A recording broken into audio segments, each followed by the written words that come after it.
luka dan satu masyarakat yang meninggal dunia dari simpatisan yang ingin masuk ke dalam base of Lanut Bandara Sentani. Luka ada 3 orang, 2 dari kelompok simpatisan, yang satu masyarakat yang saat itu dia sedang menutup ruko. Situasinya sudah mulai kondusif dan personel kita lakukan penebalan di 9 wilayah untuk mengantisipasi agar tidak terjadi peningkatan gangguan Kamtimas yang tentunya akan berdampak kepada situasi Kamtimas yang akan mengganggu masyarakat. Yang dikembangkan saat ini kan seolah-olah KPK melakukan kriminalisasi karena hanya menyangkut uang senilai 1 miliar. Saya sampaikan pada kesempatan ini pada saudara-saudara saya yang di Papua dan juga kepada penasihat hukum bahwa dalam proses penyelidikan baru 1 miliar itu yang bisa kami lakukan klarifikasi terhadap saksi maupun dokumen. Tetapi perkara yang lain itu juga masih kami kembangkan. Sama di mata hukum, itu kan proses penegakan hukum yang harus kita hormati. Dan saya kira kalau KPK menangkap itu pasti sudah punya fakta barang bukti yang ada, itu pasti. Saya ingin menyampaikan penjelasan berikut. Pemerintah mengapresiasi KPK yang telah menangkap Gubernur Papua Lukas NMB dan segera membawa ke Jakarta kemarin. Penangkapan ini murni merupakan langkah penegakan hukum yang sudah lama didiskusikan dan selalu tertunda karena Lukas menyatakan diri dan dinyatakan oleh dokter yang dipilihnya sedang sakit.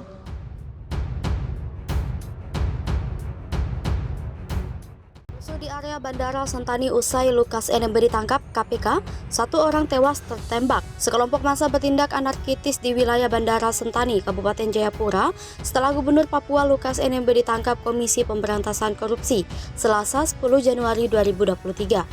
Massa saat itu mencoba masuk ke area base of Lanut Jayapura, sementara KPK sudah membawa terbang Lukas NMB menggunakan pesawat charteran ke Manado, Sulawesi Utara untuk dilanjutkan ke Jakarta. Tindakan anarkitis massa dengan mengancam menggunakan senjata tajam dan panah membuat aparat keamanan melepaskan tembakan peringatan yang kemudian tetap tidak diajukan. Akibatnya, polisi melepaskan tembakan dan menyebabkan 1 orang tewas. Selain korban tewas, Benny mengonfirmasi ada 2 orang lainnya yang terluka akibat terkena tembakan. Menurut dia, saat ini jenazah masih berada di RSUD Yowari. Aparat keamanan masih berusaha berkomunikasi dengan keluarga korban agar tim dokter melakukan otopsi. Diberitakan sebelumnya, KPK menangkap Gubernur Papua Lukas NMB di Kota Jayapura, Papua, Selasa 10 Januari 2023 siang. Menurut informasi, Lukas NMB diamankan beberapa penyidik KPK di sebuah restoran di distrik Abepura, Kota Jayapura, sekitar pukul 11.00 WIT. Setelah itu Lukas dibawa ke Makobrimob Kota Raja. Lukas NMB sudah sejak 5 September 2022 ditetapkan sebagai tersangka kasus gratifikasi senilai 1 miliar rupiah. Beberapa panggilan yang diberikan KPK kepada Lukas tidak pernah dipenuhi dengan alasan sakit. Sejak saat itu, Lukas NMB tidak pernah muncul di hadapan publik hingga pada 30 Desember 2022.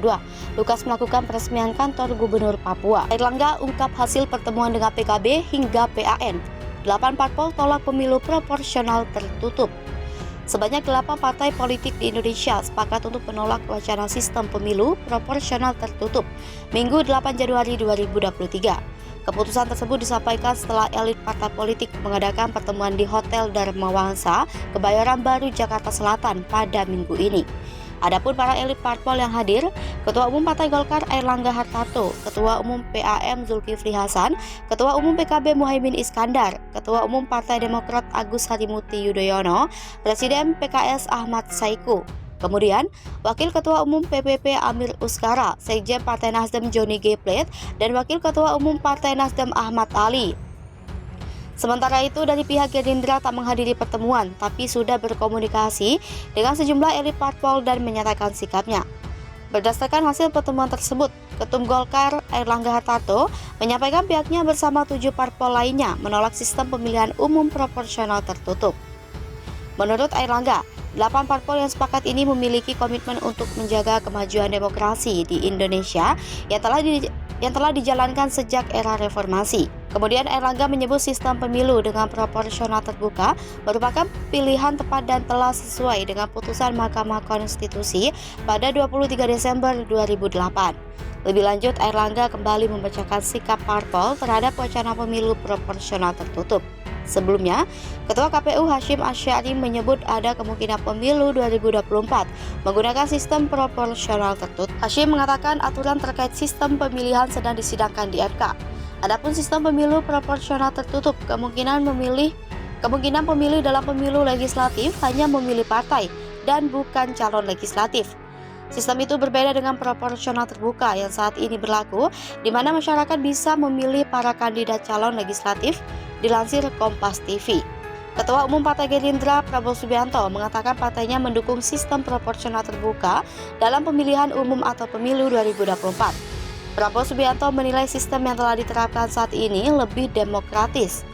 Prabowo Subianto menjelaskan melalui sistem proporsional terbuka, kemungkinan dalam satu partai di satu daerah, pemilih memiliki 6 calon legislatif dengan latar belakang yang berbeda-beda.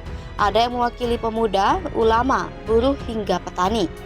Namun bila sistem proporsional tertutup, kata Prabowo, hanya partai politik yang menentukan siapa kader yang ditunjuk menjadi caleg. Tak hadiri pertemuan, Gerindra sepakat tolak proporsional tertutup. Ketua Umum Partai Golkar Airlangga Hartarto memastikan Partai Gerindra ikut menyetujui hasil keputusan petinggi 7 parpol yang menolak sistem proporsional tertutup. Meski Ketum Gerindra Prabowo Subianto dan jajarannya tidak hadir dalam pertemuan 7 Ketua Umum dan elit parpol di Hotel Dharma Wangsa, Jakarta Selatan, Minggu 8 Januari 2023. Dalam komunikasi tersebut, Airlangga menuturkan Prabowo dan Gerindra sepakat menolak wacana sistem proporsional tertutup. Airlangga juga mengatakan pertemuan silaturahmi awal tahun 2023 ini dilaksanakan pada 8 Januari karena terdapat 8 partai yang bergabung dalam pertemuan dan memberikan statement. Berikut ini adalah sikap petinggi 8 parpol menolak sistem proporsional tertutup. Pertama, menolak sistem proporsional tertutup dan memiliki komitmen untuk menjaga kemajuan demokrasi di Indonesia yang telah dijalankan sejak era reformasi. Sistem pemilu proporsional tertutup merupakan kemunduran bagi demokrasi kita. Kedua, 8 parpol sepakat bahwa sistem pemilu dengan proporsional terbuka merupakan pilihan yang sangat tepat dan telah sesuai dengan putusan Mahkamah Konstitusi nomor 22 sampai 24 PUU 6/2008 pada tanggal 23 Desember 2008. Sistem ini sudah dijalankan dalam 3 kali pemilu dan gugatan terhadap jurisprudensi akan menjadi presiden yang buruk bagi hukum Indonesia dan tidak sejalan dengan asas nebis in idem. Ketiga, KPU tetap menjalankan tugasnya sebagai penyelenggara pemilu dengan menjaga netralitas dan independensinya sesuai dengan peraturan perundang-undangan. Keempat, 8 parpol mengapresiasi pemerintah yang telah menganggarkan anggaran pemilu 2024 serta kepada penyelenggara pemilu, terutama KPU, agar tetap menjalankan tahapan-tahapan pemilu 2024 sesuai yang telah disepakati bersama. Kelima, 8 parpol berkomitmen untuk berkompetisi dalam pemilu 2024 secara sehat dan damai dengan tetap menjaga persatuan dan kesatuan bangsa agar tetap memelihara stabilitas politik, keamanan, dan ekonomi.